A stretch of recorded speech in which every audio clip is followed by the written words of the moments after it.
পারমাণবিক শক্তির শান্তিপূর্ণ ব্যবহারে প্রযুক্তির উন্নততর সংস্করণে চলছে নানামুখী গবেষণা, যার ফলাফল চতুর্থ প্রজন্মের প্রযুক্তি। প্ররিফ বা যুগান্তকারী নামের প্রকল্পের আওতায় রাশিয়ার সাইবেরিয়া অঞ্চলের সেভিয়ার্সকে গড়ে উঠছে ৩০০ মেগাওয়াটের পারমাণবিক বিদ্যুৎ কেন্দ্র, যেখানে বসবে চতুর্থ প্রজন্মের রিঅ্যাক্টর ব্রেস্ট ওডি 300। নতুন প্রজন্মের পারমাণবিক প্রযুক্তির প্রয়োগে এখানে থেমে নেই রাশিয়া। দেশটির ভুলিয়ার্স্ক নিউক্লিয়ার পাওয়ার প্ল্যান্টে গিয়েও দেখা গেল কেন্দ্রটিতে চলছে পঞ্চম ইউনিট নির্মাণের প্রস্তুতি, যেখানে বসবে চতুর্থ প্রজন্মের রিঅ্যাক্টর BN-1200, আর তা উৎপাদনে আসার কথা 2032 সাল নাগাদ। সম্প্রতি রাশিয়ার সোচিতে অনুষ্ঠিত অ্যাটম এক্সপোর মূল বার্তা ছিল চতুর্থ প্রজন্মের পারমাণবিক প্রযুক্তির বিকাশ। প্রশ্ন আসে, এমন কি বিশেষত্ব আছে এতে যা বিশ্বকে দেবে নতুন কিছু? এলো বেক্সিমকো বন্ড, 15% মুনাফায় সর্বোচ্চ হারে সবার উপরে।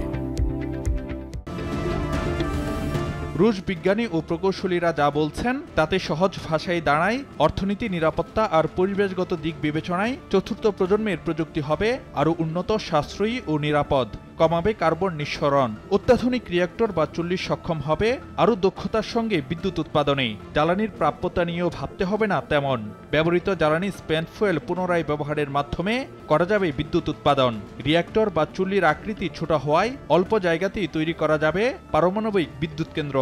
According to the criteria set by the Forum Fourth Generation, there is a criteria which is aimed for the future development of the nuclear energy, and this is criteria is set according to environmental impact, economically benefits, safety in the first place.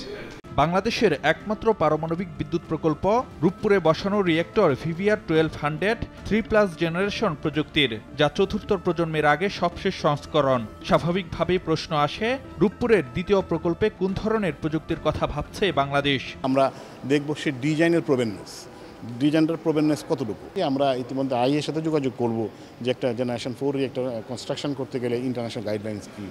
যখন international atomic energy এজেন্সির guideline আমরা পাবো এবং নতুন কান্ট্রিগুলি আত্মস্থ করার মতো সমস্ত ধরনের সুপারিশ আইএর পক্ষ থাকবে, তখন হয়তো আমরা ভেন্ডর কান্ট্রির সাথে যোগাযোগ করব। রাশিয়ার অ্যাটম এক্সপোর বিভিন্ন প্রদর্শনীর মাধ্যমে জানানো হয় আগামীর পরমাণু শিল্পে নেতৃত্বে থাকবে চতুর্থ প্রজন্মের প্রযুক্তি।